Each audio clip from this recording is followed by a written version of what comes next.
Hi, and thanks for looking at my 1967 Ford Custom for sale. I'm going to give you a walk around here and show you all the details of this car and try to be as honest and upfront about everything I know about this car as possible. First of all, it's as low bargain basement stripped down car as you could buy in 1967. Simply a Ford Custom, inline 6, 240 cubic inch engine. This car only has 48,000 miles on it originally. I have put in a Pertronix igniter for electronic ignition. I have rebuilt the Autolite 1100 original carburetor.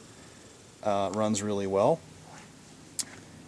The brakes are still manual and all drums, but the wheel cylinders have been replaced and bled, and the car has a nice firm pedal and it stops straight and true, and it's not too bad to drive, even in modern traffic with the drum brakes. I've replaced the battery 2 years ago, and it's always been on a battery tender and maintained while the car's been garaged. The car's always been garaged from day one. It's a 3-owner car. I've owned it since 2004. Prior to that, the previous owner only owned it for a year. Didn't do anything with it. He bought it at an estate sale from the original owners back in 2003. And it was an Oregon car then, interior Oregon, Clackamas, Oregon. So it's been in the dry part of Oregon and in Colorado its entire life. It's Brittany blue. This is mostly original paint. The only exception to that being this right front fender, and you can probably see the mismatch between the door and the fender. This was repainted sometime in its distant past. Don't think it was a result of collision, because I couldn't find any evidence of collision damage, just the fender being repainted. Probably one of the original elderly owners hit the garage door or something like that with it, would be my best guess. Chrome's in good shape. There's some minor pitting here and there, but you have to look really close to find it. Bumpers are both very straight. Whole car is really straight. There's no rust, and I don't say that lightly. This car really has no rust on it whatsoever. The rockers are solid and straight. There is no frame rot whatsoever on this car. That's a big problem with these cars. I've had a couple 67 Galaxies in addition to this one, and I always tried to make sure that I found one that didn't have any frame rot, and that's tough to find. While I'm talking about that, I might as well just show you instead of tell you that the frame is very solid on this car, and I'll walk around and show you the other side as well. No problem, no issues with the floors either. Interior of this car is absolutely mint, which is the strongest part of this car. The front seats have been in plastic since day one. Carpet's in great shape. The dash pad is in great shape, no cracks, it's soft and pliable. Door panels are in great shape. Rear seat really has hardly ever been sat in. Rear package shelf is totally intact and as new. The headliner, there's a minor stain right there. That's about the worst part of the interior, just this little stain in the headliner. But other than that, everything else is nearly mint.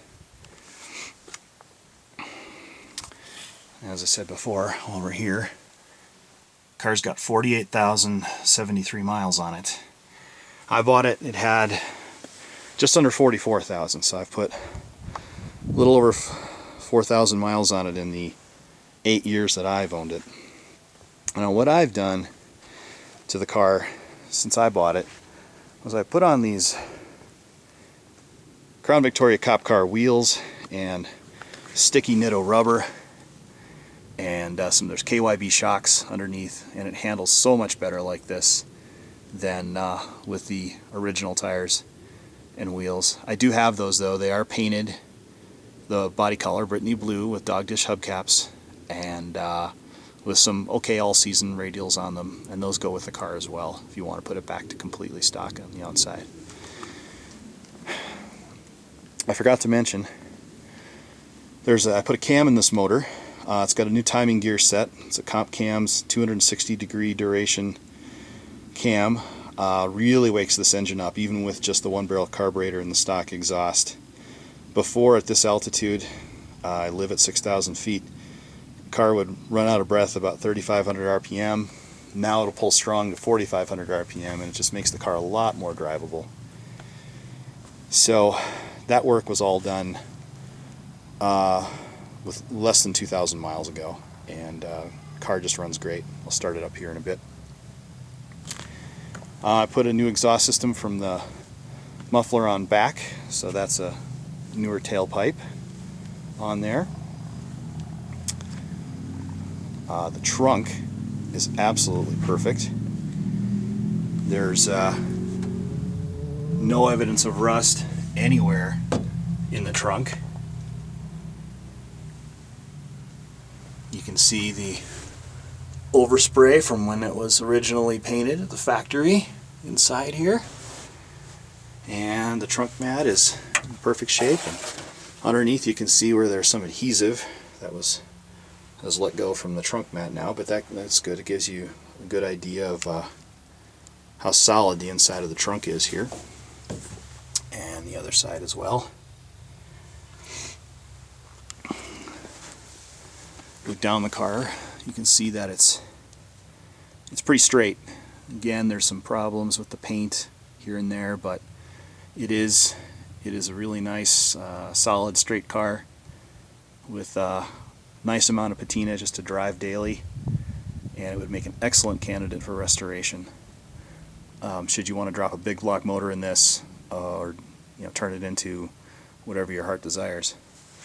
Again, the rear bumper chrome, bumper's really straight. There's some minor pitting in the bumper right here. That's pretty much the worst of it.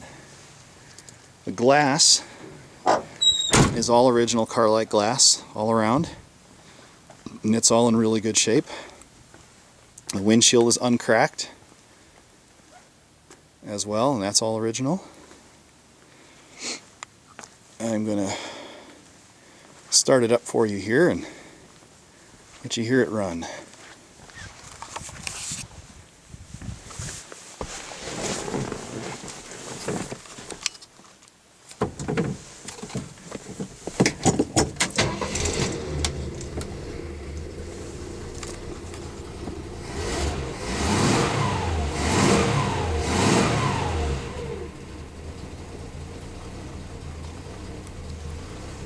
So it'll idle nicely at about 750 RPM with a new cam in it. You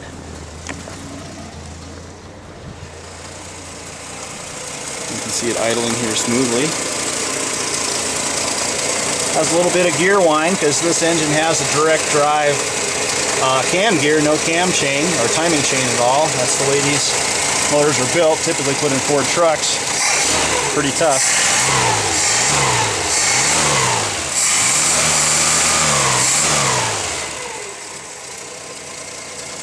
Again, nice solid idle. Very easy to drive.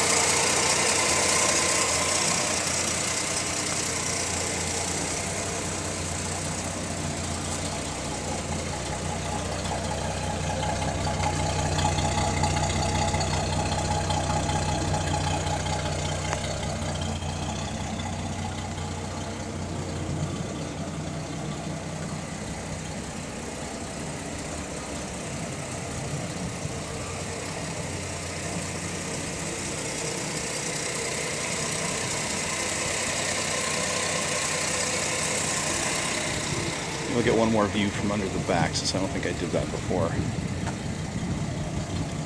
Give you an idea of how nice this car is underneath.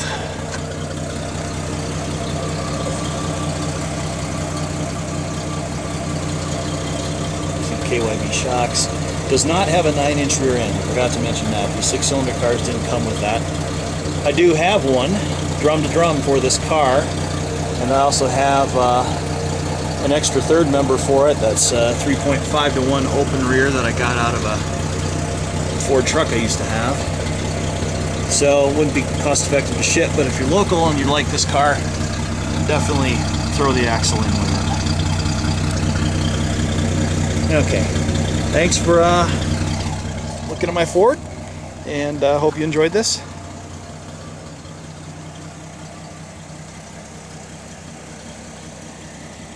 And let me know if you have an interest. Thank you.